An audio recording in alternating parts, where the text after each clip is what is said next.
I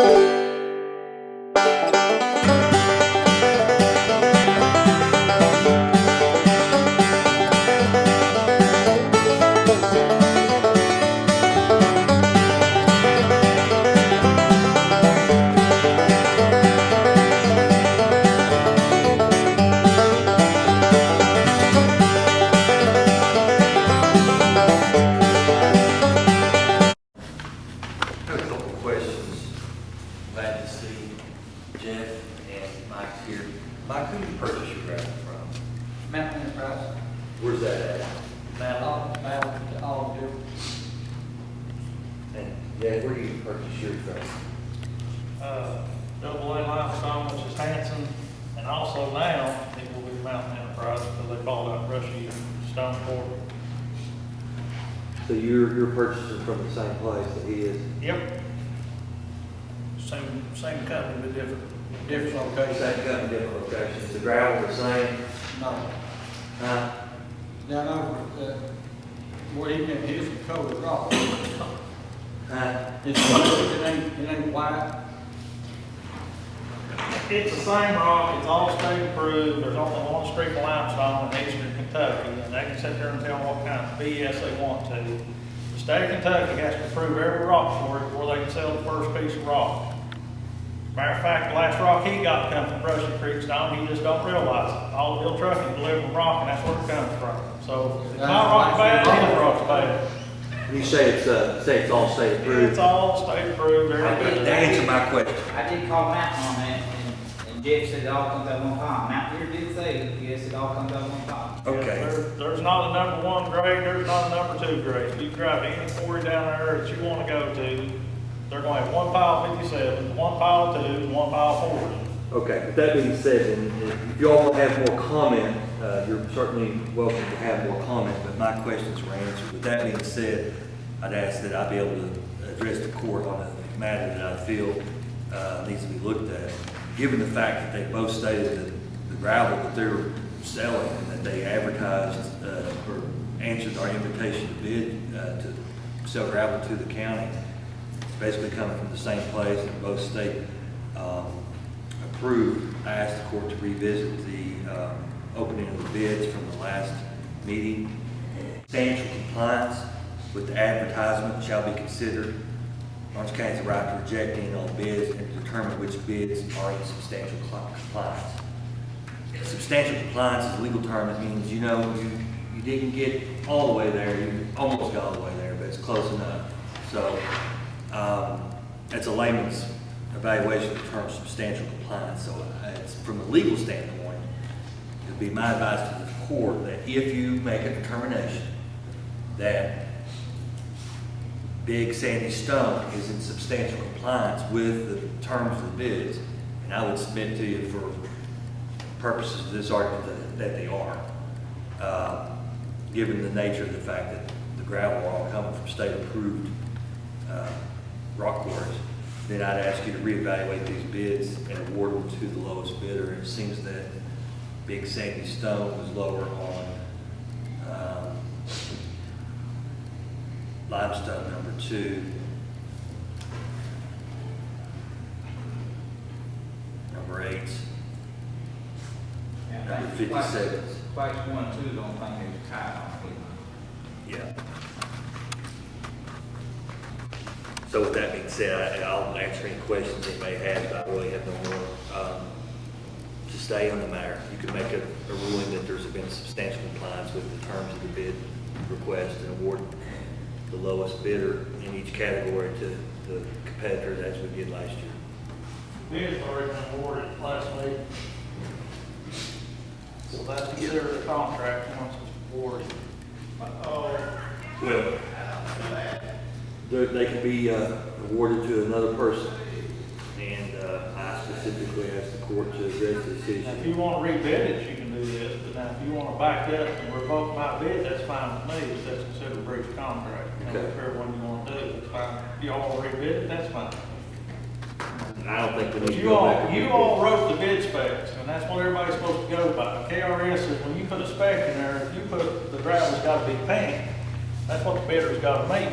Well, no, you don't read that first page I just read to you? Yeah, and also I read the last pages, which also has got all the stipulations that you put in there for everybody to bid on. That applies to all in this bid package, which is pipe, gravel, everything. It's not segregated. You know, I didn't write these specs. You all wrote these specs.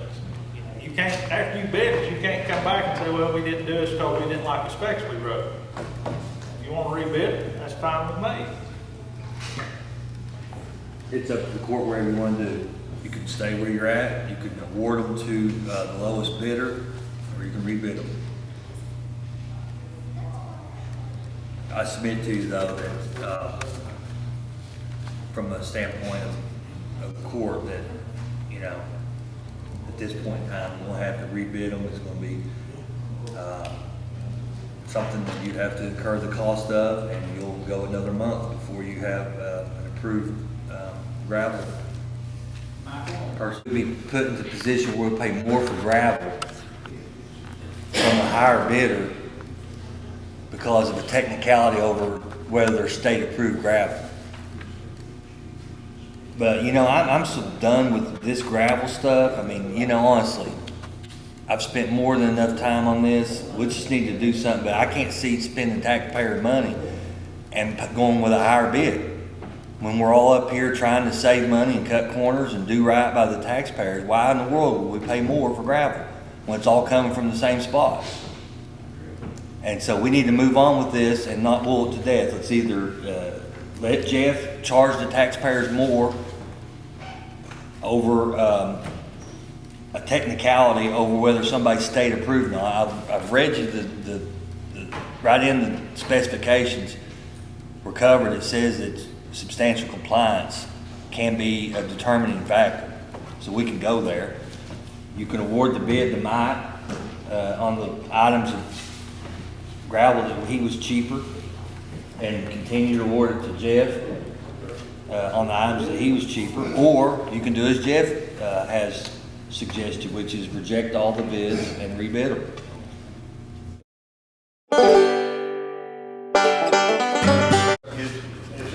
Is this bid sheet that went out this time, is that exactly like the last bid sheet for last year, or last time? Except for the two things about the number one gravels, and then, bidder had to be here to get the. Well, that has changed with the years.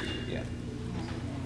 But nothing in the other part's been changed, no. Just those two things, where we want number one state approved gravel, and then Mike put in there, the bidder must be here to be awarded his bid. That's the only two things been changed since we've been in here. The rest of it's the same. It's the same thing we done the first year all the way up through. So it don't, I mean, basically then, if we've been Okay, I wrong, want to be told that, if we'd be wrong now to get the lowest bidder, we've been wrong all along. Time. No, wait a minute, I've been told that, on line 6, page 6, where it says gravel 2 categories, state approved grade 1 gravel only, that state approved grade 1 gravel only was inserted as well as the year. And then on the back sheet. On number 3, you put there the percent of it be present to get the bid. That's what you Yeah. think has changed. Yep, that's the only thing, they're highlighted. I have highlighted the yellow portions if y'all want to see it. Yeah. That would show you what was changed. Which, like you said, number 3 on page 8. So, on where we awarded Jeff that bid, if you wanna go back and retract it, do I make a motion to retract that award, or? Yeah, if y'all want to go ahead and do that, be fine, or you can rebid it as Jeff has suggested. Doesn't matter to me, one way or another. I've talked with the Meisters, and they said they wanna go with lowest bid, so I need a motion. But just make it as a motion to say that Big Sandy Stone was in substantial compliance with the bid offer. Motion that Big Sandy Stone was in compliance with the bid offer and should be awarded the bid because of the cheaper price. I'll make that motion. Motion made by Bill Lee Mack, I say. second by Earl Boggs, all in favor? All opposed? Motion carried. I come in here and bid it the way you all wrote it, and then you want to change it because the bid didn't go how you want it. I've got one magistrate on a recording that I know is playing favoritism against Big Sandy Stone because he called the wrong number and left it on the answering machine. I don't buy the truck drivers pizza every day for lunch and let them sit down there. When your guys come into my yard, they get loaded, they get out. Because I am a taxpayer and I want them to work just like my men work for me. But that's fine. If that's what y'all want, the good old boy system, have a good day. My bid is revoked. Our lunch hour, 30-minute lunch, if they want to eat with us, we're more than welcome. I invite anybody. It's not just county boards, it's anybody. Do you buy their lunch? Pardon me? Do you buy their lunch? Personally, it is. Out of Big your Sandy pocket? Stone, no. Tell my partner, sir. Do they love to hang out down there? No. Just during the lunch They take their 30 minutes. and Just like everybody else? Like everybody else. That's a regular normal break. I've got Bill Kitchen, I've got all kinds of customers, Jim Collins, they all come down, you know, they talk. We've got things to talk about. But I think that was a false comment he made, so I just want to straighten that up.